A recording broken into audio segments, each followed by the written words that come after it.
Support for this podcast comes from the patrons at patreon.com/FMLFPL.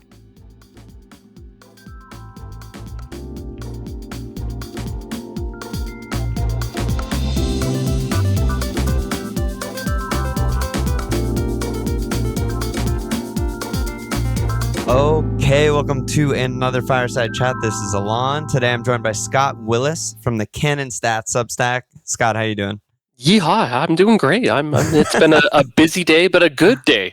Arsenal had a wonderful performance in the Champions League, and that was very nice to see after two disappointing results.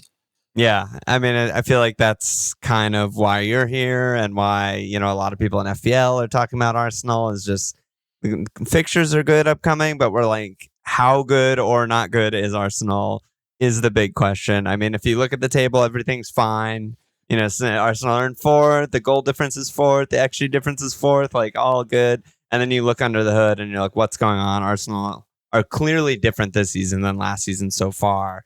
And so, which specific ways are standing out to you in which, Arsenal are different? I mean, they certainly do not leave us with a shortage of things to analyze and keep on our toes. The biggest thing, and I think I try to look at a bigger picture, I feel like Arsenal are having a little bit of a reaction to the end of last year, where Arsenal lost William Saliba, they lost Takahiro Tomiyasu, and the defense really kind of cratered. And I think that Mikel Arteta has, maybe I'm projecting on here, but I think he has like a little bit of PTSD with how bad the defense kind of got there at the end. So he's almost reacted 180 degrees in the other way of really strangling games, really focusing on we're going to be solid at the back. And yes, it's going to come at the expense of the attacking numbers being able to do that. But I was just looking at something in Arsenal's last 3 home games. I think they faced 7 shots total in 3 games, which is just absolutely ridiculous. 0.06 XG in 3 games. So it has resulted in a team that has an absolute elite defense. I think if you go back and kind of like take away some of the the massive errors that this team has done, this team would be right up there, probably as the best defense in the league. I know John McKenzie from Tifo likes to say that Arsenal have developed into the best out of possession team, where the pressing, the ability to force teams into where Arsenal want to play has become a massive strength for them. So I think that is the baseline that everything kind of like dovetails off of where Arsenal have changed this year. Right. And it is kind of interesting because if you sort of break last season up until, sort of first half, like a little bit also after the World Cup, I think Arsenal were still like on fire, and then it, faded like mid-January onward, and it was all the defense, right? I mean, that was like where the statistics were like, oh my God, letting up all of a sudden huge chances, like on the counter, like, Saliba's out, what's going on? But in the first half of the season, the defense was also elite, while the attack was also putting up monster Man City kind of numbers, right? So I'm curious, like, I agree it's probably a natural reaction to be like, hey, the defense lost us the title. Let's make sure no one ever scores on us ever. But there was something different going on in the first half of last season. Was that just Arsenal running hot? Or do you think that like actually to maintain that elite level of defense over the course of a season, these are the sacrifices that need to be, made in attack? I think that there's a little bit of both in that. So I think if you kind of look at the underlying numbers now, it's the defense is better now. Yeah. I think that you could probably make a case that it's probably maybe too good. Like, I know that's weird to say, like, your defense is too good, but if you have to make sacrifices to make your defense that good, maybe you are leaning too far in one direction, because last year the team was able to be more aggressive and still had a very, very good defense behind it.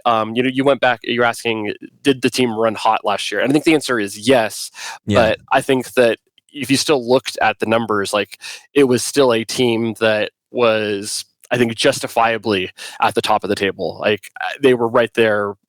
Maybe Manchester City was slightly ahead, but they were a very solid 1B type of thing. Like it wasn't like a team where Manchester City was number one and Arsenal were number two. It was, Manchester City slightly ahead, but Arsenal really kind of putting up numbers, even, overperforming. Like the underlying shot numbers were excellent. The XG numbers were really good. Pressing was very good, being able to create these transition opportunities were all very good last year, and this year it's not quite there. It's certainly in the concerning level. So you certainly brought up where the XG numbers this year are still looking fine, but it's when that is a lot of padded by the 6 penalties that Arsenal have got this year, and I think they're deserved penalties, right? Like I don't think that Arsenal have gotten lucky per se that they've gotten these penalty calls, but that's not necessarily something that's repeatable and always going to happen. With that's the thing. It's like I was going to ask you about that. Like, do you feel like the balance is right, or do you feel like Arsenal's too low risk? Like, are there too many guys back? Because obviously, like, I think we saw this from Man City over the course of last season was like defensive monsters, but they also bought Erling Haaland. And so that like balanced, we have an extra 1 or 2 center backs on the pitch, but we also have a guy who's just going to get, over an XG plus an XA per game and 5 shots a game. And it just balances the team, right? So is Arsenal right now like too low risk? Do you think that they're not putting themselves in a position to, create chances and score goals? Or do you think this is something that will maybe work itself out as, a lot of new players are still being integrated and a lot of injuries are mounting up? I think the answer is an unsatisfying maybe. Yeah. You kind of, when you look at the way the team is building up, it's a very similar style to last year where it's kind of a back 2.5 where, it's Saliba, Gabriel, and then Ben White will sometimes kind of come in to make a back 3. But Ben White has, that half role where he can be in multiple lines, where he has the ability to, stay in with the back 3. He has a chance to help make a third man in midfield. But then he also is the guy that will be on the outside of Saka quite often, being able to make those overlapping runs to support. So I don't think that Arsenal are saying having too many people back. I think the one thing that is different is perhaps the speed at which they're building up. So Arsenal were never a fast team last year, but they were a lot closer to the average speed in the Premier League. And this year, that has now switched to Arsenal with the third slowest build-up in the Premier League. So we know Manchester City likes to play a very slow, deliberate process. Brighton have also become a very slow, deliberate team, trying to really force teams to come out to them. And I think that's where they're trying to create these kind of like faux transition styles where, but Arsenal, I don't think are trying to necessarily do the faux transition with people kind of pulling onto them. I think their slow build-up is a lot more of we're going to deliberately move the ball up the field and make sure that you don't. We always have the numbers, we have the positions, so people can't counterattack on top of Arsenal right now. So a lot more towards, I guess, the Manchester City style of build-up.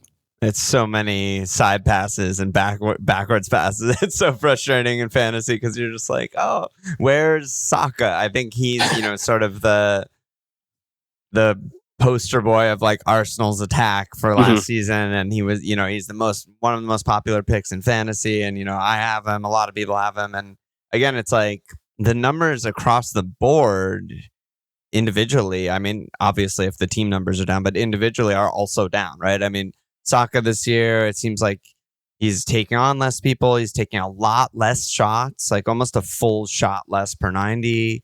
Odegaard's numbers are way down. I think Martinelli's too. But what do you make of Saka this year? I mean, is it something different in his game? Do you think he's changed, or Arteta's asking him to change, or what's going on there? When you look at the positions he's taking up, that hasn't really changed. In the attack, it's really hard to say because I don't think there's been a lot of time. I'd have to go back and check the actual minutes, but it feels like it's under one game where Arsenal have had the starting front three in the Premier League. Yeah, I think it's happened 3 times in the Champions League, but it has happened just like once in the actual Premier League, where Arsenal have had Martinelli, Jesus, Saka able to start together. Right. So that right there is already something that I think complicates it, because I think one of the things that Gabriel Jesus is kind of underrated in is his ability to switch to both the left and the right, and to get these guys into more central positions where they are able to be more dangerous. So one of the knocks on Gabriel Jesus is that, he is not always the best out and out number 9, but I think he brings out the best in some of the other players that are around him with his ability to kind of so easily swap into their positions. Right. And then even taking a step further back, you look at what Arsenal had last year, and 2/3 of the midfield has changed. Thomas Partey is still with Arsenal, but he is not actually played as a midfielder, for at least as a starter yet this season. He played the starting of the season as a right back who tucked in, who was inverting and being able to do that.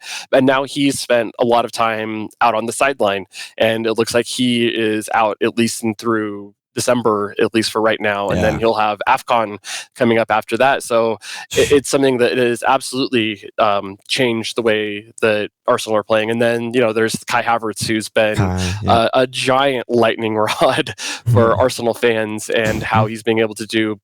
And Granit Xhaka was a whipping boy for his entire Arsenal career, for what it always felt like we could get better than out of that position. And now maybe it's a little bit of we didn't realize how good we had it with Granit Xhaka, with some of the, I think, unheralded things that he did. I think he was a player that was able to help get the most out of, say, an Alexander Zinchenko, where Granit Xhaka was really good at understanding and covering for him in the left back space. Similar to like when Martinelli wanted to cut in, Xhaka was very good at moving out to the left half space and being able to give the numbers to fill it in. And it's not that Kai Havertz can't do it, but it's learning a new position, new teammates, being able to do it. And he just hasn't looked quite as comfortable on that left-hand side. And I think that's still a massive open question for Arsenal right now. Right. Yeah, it all makes sense. I mean, you didn't even mention Rice. I mean, right? It's like, and now with Odegaard out, I mean, it's basically an entire new midfield, right? That's right. It's Jorginho at the 6, Rice, and then, maybe Kai, maybe Vieira, maybe he'll try Trossard or Zinchenko there. Who knows? You're right. It's like a work in progress all the way. And Odegaard, I mean, his numbers are just completely like bottomed out. He's like not even creating chances. He's just taking like long range bad shots, and maybe he was carrying something because he wasn't even in the squad today, I saw. So I don't know what's going on there. Any word on that? I mean, there's whispers going on about what it could be, and I don't know. I don't know the severity of some of the things, but I've heard that it's not necessarily awesome and great, and could be probably not going to be in again this weekend. Okay. Still trying to get back to things, and I think that's a big miss. Especially you alluded to the run of games that Arsenal have coming, and it really does feel like those were the games that Odegaard hasn't been at his best, but those are the games that his creativity would really, really be an asset to be able to kind of help. Because I do expect that Arsenal will play a lot of low blocks coming up, and you need someone to be able to kind of have that final pass to be able to kind of do it. And it's been frustrating to kind of watch Odegaard this season, because it feels like when he does try some of those, through balls or those little passes through the lines, they haven't quite been at the timing and on the same wavelength as some of his teammates. I think there's been some of the times where it feels like he's hunting his shots a little bit more, and not just kind of letting it flow to him. Because I know one of the things that last year he was so good at is not necessarily hunting his own shot, but being on the end of a lot of the cutbacks that Arsenal were able to generate. So, Martinelli Top getting of the box. Yeah, Martinelli getting to the byline, and he's right there in that spot between the D and the penalty spot, and just sweep him home, being able to do it. And I think he's that's such a good finisher. Yeah, absolutely. Yeah, finding those corners. But yeah, it's like the distance that he's shooting from has gone way up, and then the average shot quality is way down, even though the shot numbers are roughly the same. So how does the attack improve, and can the attack improve without hurting the defensive dominance so far this season? I think there is probably a way for it to happen. I found some solace in today's performance against Sevilla. So Eddie Nketiah is also suffering from a knock, so that's now 2 strikers down for Arsenal, and so it's Leandro Trossard that stepped up, and this is something similar that happened last year. So Eddie Nketiah had a solid run of games to keep kind of Arsenal afloat in the title hunt, being able to do it, but it kind of felt like things stalled out a bit with him, where teams kind of figured out how to play against him, and Leandro Trossard certainly asks different questions. And if you were to ask me like who was like the closest, like for Gabriel Jesus in the squad, I would point to Leandro Trossard as that person. I don't think he's nearly as good as Jesus, but he is comfortable vacating, playing as a lot more of that false 9. He's comfortable switching out to the left. He's comfortable switching out to the right. He's much more comfortable coming back into central spaces and helping to do build up. I think his pressing is quite good as well, to be able to do that. So if there is something that looks to maybe be a bright spot in the future while Jesus is out, it maybe is getting Trossard in there, and maybe that is a chance for getting Martinelli and Saka into more of those central positions that they haven't been able to do quite as much this year. Yeah, it is kind of curious that Trossard has played like almost no minutes at 9 this year, right? I mean, like I remember he had one start against Fulham, where he got 45 minutes, and that was it. And if I remember correctly, Arsenal put up like massive numbers, just had like 2 dumb mistakes to concede 2 goals and drop points or something like that.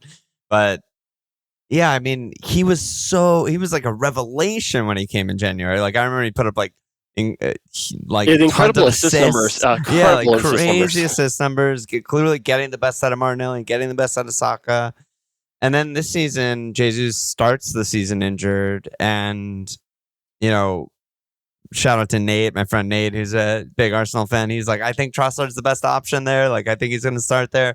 And Nketiah just starts every game, basically, right? I mean, every time Jesus is out, Nketiah is starting, and then it takes an injury to Nketiah also to get Trossard minutes there. So I don't know. That is something I think that like maybe it's like lucking into something that might spark the attack a little bit better if the same thing happens that did last year. Because I remember at the tail end of last year, there was a lot of questions about like what's wrong with Martinelli, and it was a similar kind of thing where it just felt like it's not to like beat Nketiah, because I think that a lot of teams would be lucky to have a backup striker of his quality. Absolutely, he's good. It's just he's not a guy that I think you could have for long stretches of the time if you want to be a title challenging team. I think that with a team as good as Arsenal, if you had Nketiah as your starter, I think your ceiling is probably in that 4th to 6th range, and like that's a perfectly adequate thing for a backup striker to be able to be. But I think it does start to look for more questions if Jesus is going to be out for longer periods of time.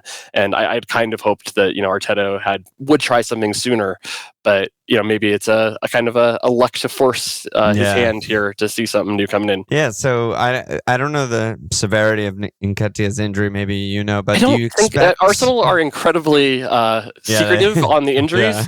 So nobody really knows what the severity is of anybody's injury. Because I mean, do you expect him to maybe start Trossard in this run? I mean, home Burnley, away Brentford, home Wolves, away Luton. Is this maybe an opportunity to jump on Trossard and fantasy or something like that. I would. My feeling is that Trossard would get the Burnley game, and then there's an international break, so Right. it's hard to say what comes after that. I think it's more of a knock, is what they're saying. So not necessarily any sort of a long-term type injury, but one that maybe is enough to keep him out for a weekend, especially after Trossard, I think, had a very good performance against Sevilla. He had a really nice taken goal, and I think really kind of led the line quite well. He was able to get off early in that match too, so it's not like he had to play a full 90. So I think that might be a signal that he might start again on the weekend.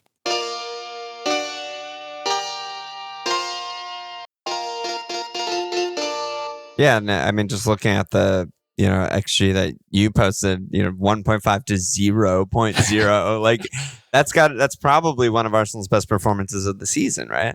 Yeah, it's up there. They had another one. I can't remember. Was it the Sheffield game where they allowed it just the one similar, just the one shot? And it's not literally 0. It's just the rounding to. It's just less than 0.05. Yeah, so it didn't round up to the whole decimal point. Right. So what with those 4 fixtures ahead of you? Like where is where are you? Where's the Arsenal fandom realistically expecting this team to be? Like, what would you be happy with in those 4 matches? Like, is it just 12 points, or we're blowing it, or is it sort of like, are you tempering your expectations a little bit with the way the season started, or expecting improvements? I am expecting improvements. I mean, I really like 12 points, but that might be still too much to ask. Brentford are one of the teams Brentford stuff. Yeah, so like that's not necessarily a gimme type of game. Yeah. So like I think if you drop 1 point, if you drop points in one of those fixtures, you're probably okay with it. But if it's something like if you get 10 points from this run, you're very happy. Very happy. You get 9 points, you could probably deal with it happy. But 12 points, I think, is the absolute goal, right? If Arsenal want to be title challengers, I think it needs to be 12 points.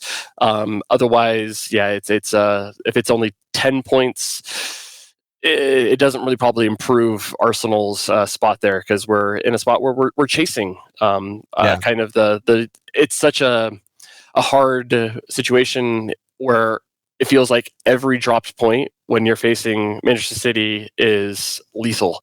You don't need to tell me about this. I'm a Liverpool fan. I mean, it's been 5 years for me of just like, losing on a 12:30 Saturday kickoff and just being like, oh my God, there's the title, Yeah, it's just draining to feel like you have to get to 90 plus points. And like, even, like back in the day, like, what Arsenal did last year, when you kind of go look at, the illustrious history of Arsenal, and that is a season that is up there with the best ever that Arsenal have ever done. And we were still, well short of the title. Yeah. It's crazy, the bar that they've set. I mean, I feel like it like distorted all of us, because we're all watching every year. It's just like 100 points to 99 points, and then 98 points to 97 points. And the year Liverpool won the title is, I think, 98 or something. And it was just like, oh, I guess this is just normal now. And it's like, this shouldn't be normal. This is crazy. All right, so let's do some just more, straight up fantasy stuff. So the back foot, we've talked about how good the defense is. Obviously, I think people should be investing in the defense in FPL. That makes sense. I think Saliba, Ben White, very safe. They seem to just start every game.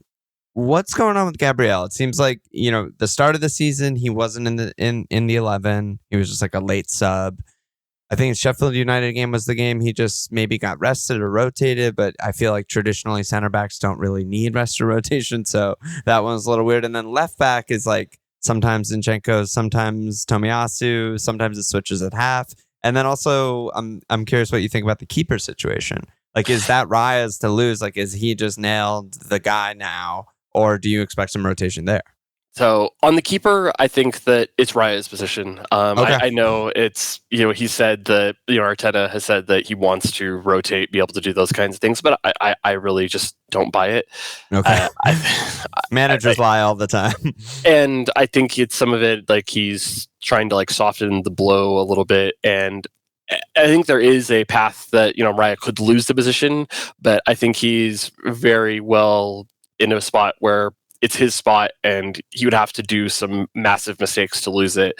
We've already seen him, make some errors. He's covered for himself to be able to do it. Like, it hasn't gone and actually cost him like any goals necessarily yet. And Arteta has still stuck with him, and even in the last game, West Ham in the League Cup, Ramsdale was fine to maybe just slightly below average there. So I think there hasn't been anything from Ramsdale that has blown me away to say that he's coming to get it. There will be the game against Brentford where Raya won't be able to play. So that is going to be a Ramsdale game. So he'll have another chance to kind of show it. But I think for now, my opinion is it's like 80% Raya's, and it would take a pretty bad run of performance to see him lose it. At the right back, I think that is 100% Ben White's position. I thought maybe even today he might actually get a rest because he just has played. I think he's played every game that Arsenal have played he just this year. plays nonstop. Yeah, like he's had I think he just got his first break where he got subbed off in the League Cup. He's just a guy that's always there. He's always available. So I think that's a pretty dependable spot to be able to do it. And I can continually impressed by Ben White. Like, this guy is a center back by trade, and he just he's never has when we do podcasts, we do a format that's stock rising, stock falling, and you kind of think about which players are increased our standing of them, and Ben White is always that guy that's kind of right on the periphery of a stock rising.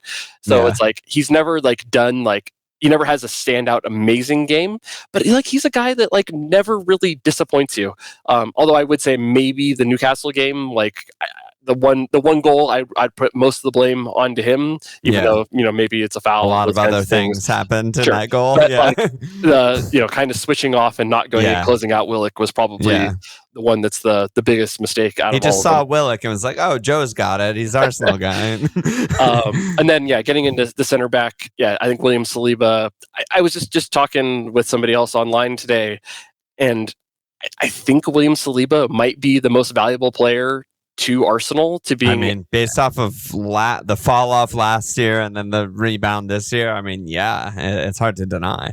Yeah, he's very much like the Van Dijk, that kind of was the missing piece that allows you to play this high pressing, high line style, and he just is so good. If there's ever a duel where he's running back with somebody, I feel incredibly confident that he's going to be able to handle it, be able to do it. His passing is always just feels like it's perfect. He doesn't make a lot of mistakes, and when he does make mistakes, the guy is just a physical beast to be able to cover for them. He's probably. I mean, maybe this is my rose-colored glasses, but I think he might be the best center back in the Premier League right now. I would not trade him for any player on any other team. Yeah. Especially giving his age and kind of where you'd expect him to go from 22, there. So it's insane. It's insane. It's absolutely ridiculous, and I love to be able to watch him week in, week out. I feel like it's a treat to be able to do it. It's definitely a treat. What about the other center back? I do worry about how long it's going to stay, because it's I wonder if Real Madrid's going to come with some stupid bid in 2 or 3 years. That seems likely, but maybe Arsenal win titles and he'll just be like, why would I go to Real Madrid? So maybe the Gabriel one though is interesting. So I'm kind of there's a couple theories that I have about the early start of the season. So I think that is one of the things I think Arteta wanted to do, was trying to keep Partey in the lineup. And one of the ways to do that was to basically shift everybody over and, put Partey as the right back. So Arsenal did kind of Kivior, or I think they also did some Tomiyasu on the left. Right? Yeah, Timber. For the first half. Yeah, that first game. Oh, what a bummer to see him get injured. Because I think he also wanted to keep Saliba as the center guy in the build-up to be able to do that, and so that kind of necessitated that you dropped someone on the left to be able to do it. So, and there possibly was some stuff about like, he was flirting with a move to Saudi Arabia. Yeah. So was there something there also? It's hard to say.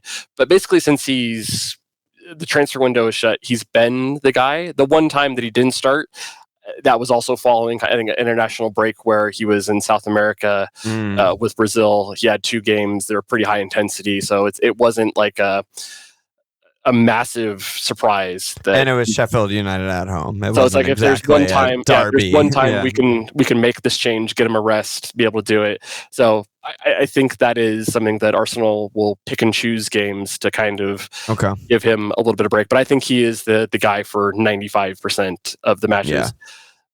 The left back situation, though, seems like a no fly zone almost. I don't think I would trust Zinchenko as the number 1 starter anymore right now. I think this coming weekend is a Zinchenko game. Yeah. I think that, the Burnley at home, you want to be able to have his passing in there. I think this might be an interesting one where we might not see Jorginho in the middle again. So I don't know, given his age, how much he can play twice a week. So this might be a game for Zinchenko, and what you do is Zinchenko, Rice at the 6, and use them as the double pivot in possession to be able to do it, and then maybe you bring in a Fabio Vieira to be able to kind of pair in there. So I think Vieira that kind of Havertz as the 8s or something. Yeah, I think that might be the way it goes, and I think it's going to be a mix and match type of thing, because you look at what Tomiyasu has done. He looks to be fully recovered from his knee injury last year, which was an absolute bummer, and really, really made the blow of losing Saliba incredibly hard to deal with, because that was part of the problem with Arsenal's depth last year, is that we had several guys that were the backup in multiple positions, and when you get hit with an injury, and then the guy who you expect to be the guy to cover for him also at the same time, it was very, very hard. But no, he's come back and he's looked really good. So you wouldn't necessarily think of a guy that's right-footed looking incredibly comfortable on the left, but he does. He's one of the more 2-footed players in the Premier League right now. He's very comfortable being able to step into midfield. He's also been a guy that finds himself further forward often. You think back to the goal that Arsenal actually score against Manchester City. He's basically playing striker, and he gets a beautiful knockdown, and then Havertz is the one that sets up Gabriel Martinelli to score it. So, but that is something that Tomiyasu is capable of doing that Zinchenko doesn't do, and he's also just one of the best, probably one-on-one defenders at the team. So anytime Arsenal are going to go up against a team that has a dangerous winger, I expect that you'll see Tomiyasu kind of come in. Yeah, that's fair. What about, is there any Zinchenko in midfield stuff in the Arsenal world? Because I'm dying for it personally. He plays so well, internationally, captains the side, plays sort of a left 8, and he's so good at it. And with the Odegaard injury and the Havertz up and down start to his Arsenal career, Jorginho doesn't inspire me that much. I don't know. I'm just curious, if in those games where maybe Arsenal expect to be by far the most dominant side, like you said, Burnley, maybe not a Jorginho game, maybe Rice is in the 6. Who are your preferred 8s, and who else do you think can maybe do a job there? Can Trossard do a job there? There's so many. I just feel like the Arsenal players are so versatile, and it's almost like a video game. It's I want to try this guy here and this guy here, and I think they could do it. Martinelli at 9, and there's so much potential stuff, but it never really happens. And I'm just wondering, if there's any potential shakeups in midfield that you're dying to see. So that is certainly in the Arsenal fandom, something that has been kicked around that people would love to be able to see, because one of the things that Arsenal have prioritized in their squad building is, one, they want incredibly highly technical players, and then the second thing they seem to absolutely prize is being comfortable playing in multiple positions. and I think that is a hallmark throughout the squad of the team, of the players that they've brought in over the last probably like 2 or 3 windows. And I think it is interesting to kind of wonder about Zinchenko, especially given the injury situation right now that is in midfield. If you kind of think about it, if Jorginho isn't capable of going, that kind of leaves Arsenal with 2 midfielders that are kind of available. Right? I guess if you count Vieira, so it could be like in there. But we saw today at the end of the Sevilla match, Arteta would have rather brought on Kivior and moved Zinchenko to right wing. Who would have thought that was something that is certainly possible to be able to do? But you think about it, right? Sure. Like he fits the kind of the mold, right? He's kind of an attacking minded player, left-footed, and Arsenal want a guy that can invert on that side. He's safe. He's really safe, right? Like he can just play in possession very comfortably. Like he's not gonna dance around defenders like Saka might do, and like that second goal was ridiculous from Saka. But I could see it in a little imitation. And when he does actually play, like his touch map is not that of a fullback; it's that of a midfielder. Oh yeah, so, totally. Like even though he lines up nominally as a left back and he defends as a left back, he helps cover on that side of the field. Yeah. But he definitely does not play as a left back. I think one of the things that's really interesting this year is because Declan Rice is a more left-sided type of player, he naturally is drawn to the left side of the midfield. You'll see Zinchenko go all the way to the right side to be the right side of a double pivot with Rice. So that's something that you wouldn't have normally kind of expected, from your left back to be going to play on the right side to be able to kind of do things. But he's always been given a free role in possession to kind of go be one of his things that he always seems to pop up, and like you don't even like notice him half the time, but he's like always like 6 to 8 yards away from wherever the ball is, always giving an outlet to be able to pass and being able to recover and set the next pass up to do things. So I don't know, like could he start as a midfielder? Probably. He already plays as a midfielder like most of the time, and it's like the next logical step to be able to do it. The only thing I wouldn't like bet somebody to say it's going to happen, because I've never seen Arteta do it. Like that's the only thing right now is like we don't have a track record of Arteta being willing to start him there. Yeah. All right. I think that's basically it. I mean, that's everyone I wanted to talk about. So, thank you so much for coming on. Let's get out of here. Let's wrap this up. Where can people, follow you, listen to your podcast, read your work, etc.? Yeah, so the canonstats.com is the spot where I do my writing. So you'll get lots of in-depth pieces about Arsenal. I do sometimes write about more Premier League general type of stuff, or just stats in general, being able to do it. I have a podcast on Canon Stats with my co-host there. And then you'll also find me on the Arsenal Vision podcast, talking about Arsenal, being able to do stuff there. On the social medias, on the site formerly known as Twitter, Scott J. Willis, also on Threads as Canon Stats. Beautiful. Thanks, dude. Beautiful. Loved it.